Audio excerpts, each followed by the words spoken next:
Short tips 1 for IELTS writing. আজকের এই ছোট্ট ক্লাসটিতে আমরা খুব ছোট্ট একটা বিষয় জানতে যাচ্ছি, বাট আশা করি এটা অনেক কাজে দেবে।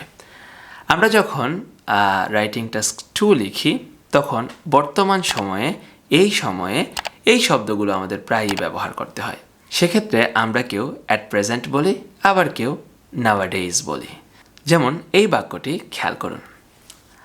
I don't think a country nowadays is simply defined by boundaries. তো এখানে nowadays শব্দটা ব্যবহার করা হয়েছে, আমরা প্রায়ই ব্যবহার করি, বাট এটাকে আমরা চেঞ্জ করে বলতে পারি না। আমি এটার একটা বিকল্প ক্যামব্রিজের রিডিং প্যাসেজ থেকে দিচ্ছি। আপনারা নাওয়াডেজের পরিবর্তে দুটো জিনিস ব্যবহার করতে পারেন। একটা ভেরি কমন, সেটা হচ্ছে দিজ ডেজ।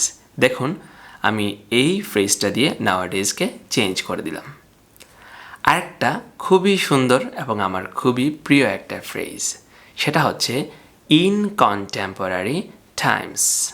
তাহলে আমরা বলতে পারি এই বাক্যটাকে এইভাবে, I don't think a country in contemporary times is simply defined by it boundaries. তো খেয়াল করুন এখানে কিন্তু আমরা নাওয়াডেজ বা ইন কন্টেম্পোরারি টাইমস অথবা দিজ ডেজ যাই ব্যবহার করি না কেন কোনো কমার দরকার নেই, কারণ বাক্যের মাঝে ব্যবহার হয়েছে। তবে এগুলোকে যদি আমরা বাক্যের শুরুতে স্থাপন করি তাহলে অবশ্যই এগুলোর পরে কমা দিতে ভুলবেন না, ঠিক এই বাক্যে আমরা যেমনটা করেছি। তো আশা করি এই ছোট্ট টিপসগুলো আপনাদের কাজে লাগবে।